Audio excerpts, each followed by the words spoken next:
मेरी प्यारी माँ और बहनों, जब बहू देखने जाओ तो ये मत देखो कि खूबसूरत कितनी है, ये देखो दीनदार कितनी।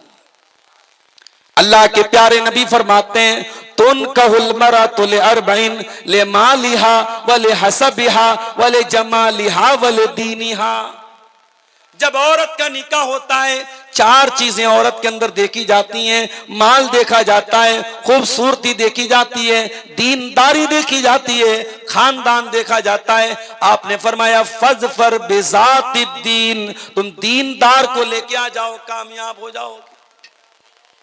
आज क्यों घर बिगड़ रहे हैं? आज क्यों सास बहू का रिश्ता खराब हो रहा है?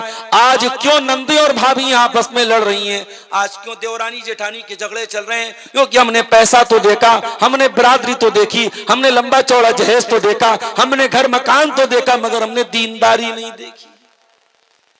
घर में औरत लाओ तो दीनदारी देख के लाओ मेरे साथ। आजकल लव मैरिज का बड़ा मामला चल रहा है। लोग पूछते भी, मौलवी साहब लव मैरिज करना कैसा है? मैं साफ साफ जवाब देता हूं, इस्लाम में लव मैरिज का कोई तसव्वुर नहीं है। इस्लाम में लव मैरिज का कोई तसव्वुर नहीं, कोई कॉन्सेप्ट नहीं है। इस्लाम में लव आफ्टर मैरिज का कॉन्सेप्ट है। पहले प्यार करो फिर शादी करो, माफ करना, यह इस्लाम का कॉन्सेप्ट नहीं है। शादी करके मोहब्बत करो, यह इस्लाम का कॉन्सेप्ट है। और हां, अगर किसी को कोई लड़की खूबसूरत लग ही जाए तो इस्लाम ने तरीका बताया है। औरत इस्लाम की नजर में कोई नौकरानी नहीं है, नौकरानी से कोई भी मिल सकता है। औरत इस्लाम की नजर में महारानी है। नौकरानी से मिलने के लिए कोई प्रोटोकॉल नहीं है, नौकरानी से मिलने के लिए कोई इजाजत नहीं लेनी पड़ती, मगर महारानी से मिलने के लिए परमिशन लेना पड़ता है, इजाजत लेनी पड़ती है, टाइम लेना पड़ता है, अपॉइंटमेंट लेना पड़ता है। इस्लाम कहता है औरत तू महारानी है।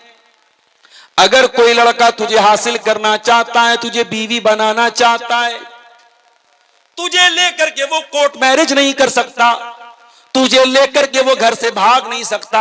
अगर भागेगा तो जिना माना जाएगा, कोर्ट मैरिज करेगा तो हराम माना जाएगा। ऐ औरत तू महारानी है, और महारानी को पाने के लिए उसके पीए से मिलना पड़ता है। ऐ औरत, अगर तुझसे किसी को शादी करना है तो तेरे बाप से मिलकर के रिश्ता भेजना पड़ेगा, तेरे भाई से मिलकर के रिश्ता भेजना पड़ेगा, प्रॉपर चैनल से आना पड़ेगा, बैक डोर से नहीं आना पड़ेगा।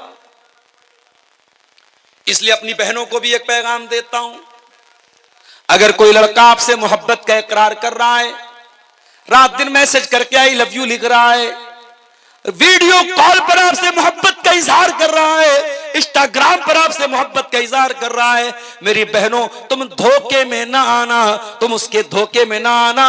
वो तुमसे जिना करके तुमको जहन्नम में लेके जाना चाहता है। अरे जो तुमसे सच्ची मोहब्बत करेगा वो जिना करके जहन्नम में लेके नहीं जाएगा, वो निकाह करके, वो सही तरीके से निकाह करके तुमको अपनी शरीक हयात बनाएगा, अपना लाइफ पार्टनर बनाएगा और तुमको जन्नत में लेके जाएगा। अब ये तुम सोच लो मेरी बहनों कि तुम्हें अपनी जिंदगी में साथी कैसा चाहिए, जन्नत में लेके जाने वाला हम सफर चाहिए या जहन्नम में लेके जाने वाला साथी चाहिए। अब तुम तय कर लो, तुम्हें क्या करना है। अबू लहब बर्बाद हुआ और उसकी बर्बादी के पीछे उसकी ये बीवी का भी रोल था। अगर उसको बीवी कैसे मिलती, हजरत आसिया के जैसी बीवी मिलती, तो शायद अबू लहब का अंजाम इतना बुरा ना होता। आसिया कौन थी? फिरौन की बीवी थी। फिरौन कौन था? बहुत बड़ा जालिम था, बच्चों का कातिल था, मगर उसकी बीवी ईमान ले आई।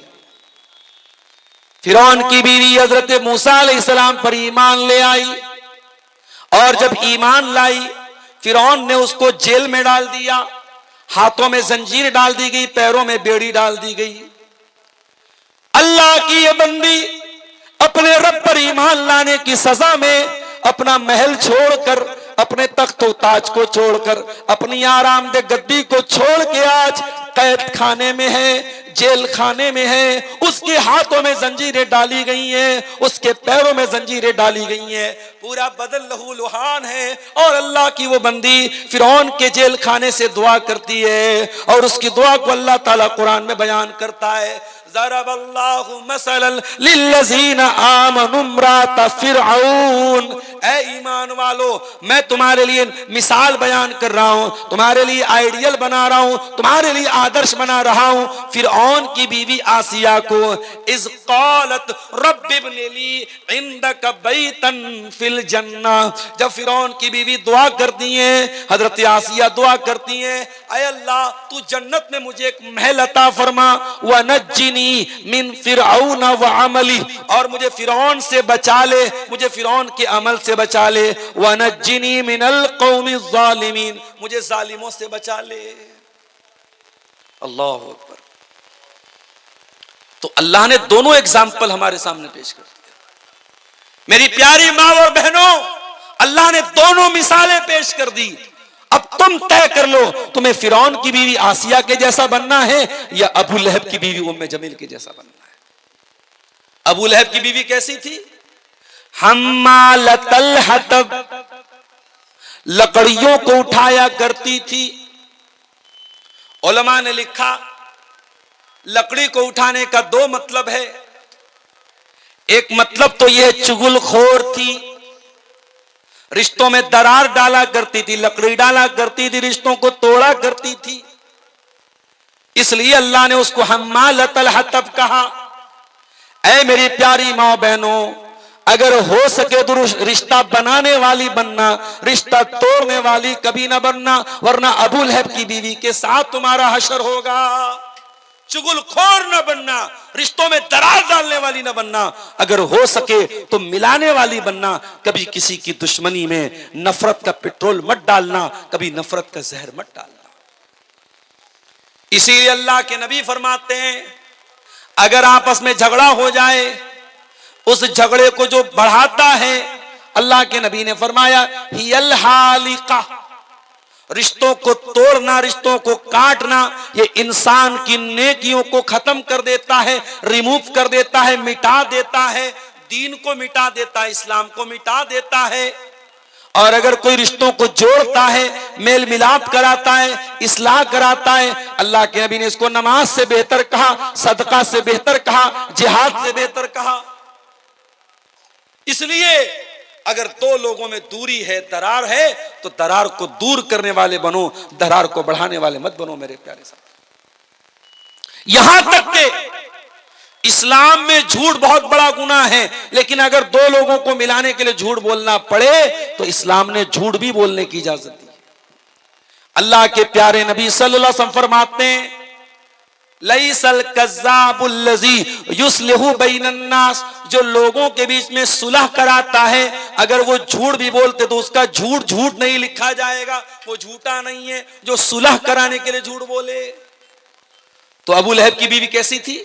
हम्मालतल हतब, लकड़ी लगाने वाली थी, लकड़ी उठाने वाली। एक मतलब तो यह है इस आयत का। और दूसरा मतलब क्या है? अबू लहब की बीवी लकड़ियां इकट्ठा करती थी, कांटे इकट्ठा करती थी और अल्लाह के नबी के रास्ते में बिछा दिया करती थी, नबी को तकलीफ पहुंचाया करती थी। इसीलिए कुरान जब उसका नाम लेता है, कुरान जब उसका जिक्र करता है तो क्या कहता है? वमरातुहु हम्मालतल हतब, अबू लहब की बीवी भी जहन्नम में जाएगी जो लकड़ी इकट्ठा करने वाली थी। अबू लहब की बीवी के पास एक बहुत बड़ा हार था। हार समझते ना, हार, नेकलेस, मोतियों का हार था। वो इतनी कमबख्त थी, उसने अपने मोतियों के हार को बेच दिया और कहा कि इसको बेच करके मैं इस्लाम के खिलाफ इस्तेमाल करूंगी, मोहम्मद रसूलुल्लाह के खिलाफ इस्तेमाल। अल्लाह अकबर। जब नबी चंदे की अपील करते थे, औरतें अपने जेवरात भेजती थी इस्लाम की मदद करने के लिए। और ये देखो कितनी जालिम औरत थी, ये अपना मोतियों का हार क्यों बेच रही है? इस्लाम के खिलाफ इस्तेमाल करने के लिए, अल्लाह के नबी के खिलाफ इस्तेमाल करने। कुरान कहता है फी जीदिहा हब्लुम मिन मसद, ऐ अबू लहब की बीवी, तूने अपने गले के हार को इस्लाम के खिलाफ इस्तेमाल किया था, तूने मोहम्मद रसूलुल्लाह के खिलाफ इस्तेमाल किया था। ऐ अबू लहब की बीवी, कल कयामत के दिन तेरे गले में खजूर की छाल की रस्सी डाल के तुझको जहन्नम में डाला जाएगा। हब्लुम मिन मसद, खजूर की छाल की रस्सी डाल के तुझे जहन्नम की आग में डाला जाएगा। और बाज उलमा ने लिखा कि खजूर की छाल की नहीं, लोहे की जंजीर इसकी गर्दन में डाली जाएगी। सुम्मा फी सिलसिलतिन ज़रूहा सबऊन ज़िराअन फस्लुकू, 70 गज लंबी जंजीर जिससे जहन्नमियों को जकड़ा जाएगा, वो अबू लहब की बीवी उम्मे जमील के गले में डाली जाएगी और उस जंजीर उसके गले में डाल के उसको जहन्नम में डाला जाएगा। पता ये चला कि अगर शौहर के गलत कामों में बीवी सपोर्ट करती है तो बीवी का भी वही अंजाम होगा तो शौहर का अंजाम होगा। इसलिए खबरदार, कभी गलत काम में किसी का सपोर्ट मत करो। अगर हो सके तो अच्छे कामों में सपोर्ट करो और नहीं कर सकते तो कम से कम बुराई में सपोर्ट मत करो। कुरान एक उसूल बताता है, तावनु अलल बिर्रि वत्तक़वा वला तावनु अलल इस्म वल उद्वान। नेकी के कामों में, तकवा के कामों में एक दूसरे की मदद करो और गुनाह के कामों में, ज़्यादती के कामों में एक दूसरे की मदद न करो। अबू लहब की बीवी क्यों बर्बाद हुई? अपने शौहर का गलत काम में सपोर्ट करने की वजह से। तो ये कुरान की एक छोटी सी सूरत थी जिसमें सिर्फ 5 आयतें हैं। इन 5 आयतों की तफसीर और इसका माना और मतलब मैंने आपके सामने बयान किया है। कुरान की ये छोटी सी सूरत हमें ये मैसेज दे रही है कि हम अबू लहब के जैसे न बने, हम इस्लाम की मदद करने वाले बने, इस्लाम का सपोर्ट करने वाले बने। कयामत की सुबह तक जब तक कुरान पढ़ा जाता रहेगा तब्बत यदा अबी लहब भी पढ़ी जाएगी और ये सूरत दुनिया को ये पैगाम देगी कि ऐ दुनिया वालों, अगर हो सके तो तुम अबू बकर के साथ खड़े होना, उमर फारूक के साथ खड़े होना, उस्मान गनी के साथ खड़े होना, तुम अबू लहब के साथ खड़े मत होना। इस्लाम के खिलाफ अपनी एनर्जी को इस्तेमाल मत करना, इस्लाम के खिलाफ अपनी ताकत को इस्तेमाल मत करना। मेरे प्यारे साथियों, अभी मैं जब मैं पटना से आ रहा था आपके बीच में, 5-6 किलोमीटर पहले एक जगह मेला लगा हुआ था। हमारे कोई गैर मुस्लिम भाइयों का मेला था, उनका मंदिर भी वहां था, मंदिर के पास मेला लगा हुआ था। मैंने देखा बड़ा जाम लगा हुआ है, तो मैंने किसी से पूछा भाई क्या मामला है? किसी ने कहा कोई लड़का किसी लड़की को लेके भाग गया है। तो ये लड़का लड़की को जो लेके भागता है, हम कभी कभी सीमांचल के कुछ जलसों में भी ये सिचुएशन हम देखते हैं कि साहब जलसों में भी कभी कभी शोर उठता है, क्या हुआ, कोई लड़का किसी लड़की को लेके भाग गया। तो मुझे ऐसा लगता है कि कहीं ना कहीं जो कल्चर हमारे गैर मुस्लिम भाइयों का है, उनके यहाँ मेले ठेले का जो कल्चर है, वो कल्चर हमारे यहाँ जलसों में भी एक मेले ठेले का माहौल बना लिया जाता है।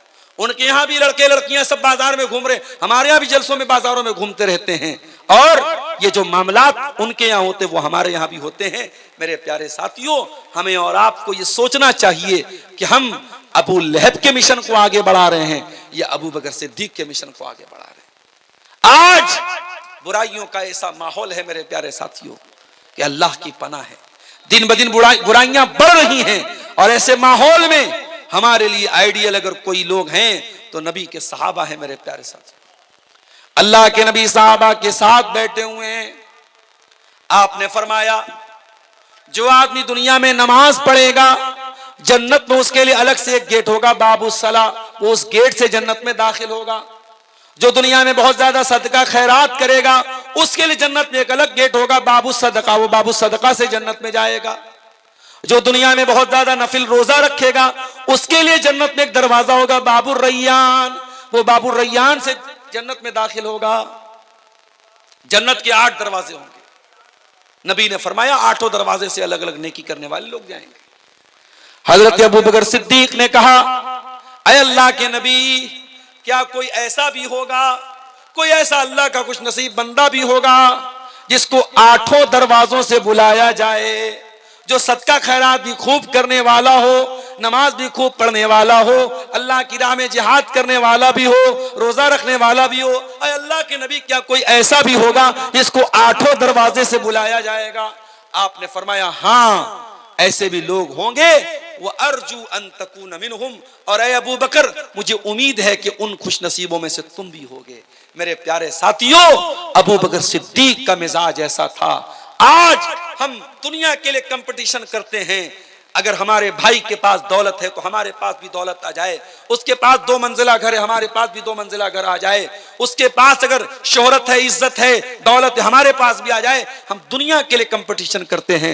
मेरे प्यारे साथियों, हमें आखिरत के लिए कंपटीशन करना चाहिए। कुरान कहता है वफी ज़ालिका फलयतनाफसिल मुतनाफिसून, मेरे बंदो तुम्हें एक दूसरे से आगे बढ़ने की कोशिश करनी चाहिए। जन्नत के लिए, जन्नत के बारे में तुम्हें मुकाबला करना चाहिए, उसमें तुम्हें प्रतिस्पर्धा करना चाहिए, उसमें तुम्हें मुकाबला करना चाहिए। एक मर्तबा अल्लाह के नबी साहबा के साथ बैठे हुए थे, हजरत अबू बकर सिद्दीक रज़ी अल्लाह तआला अन्हु भी मौजूद थे।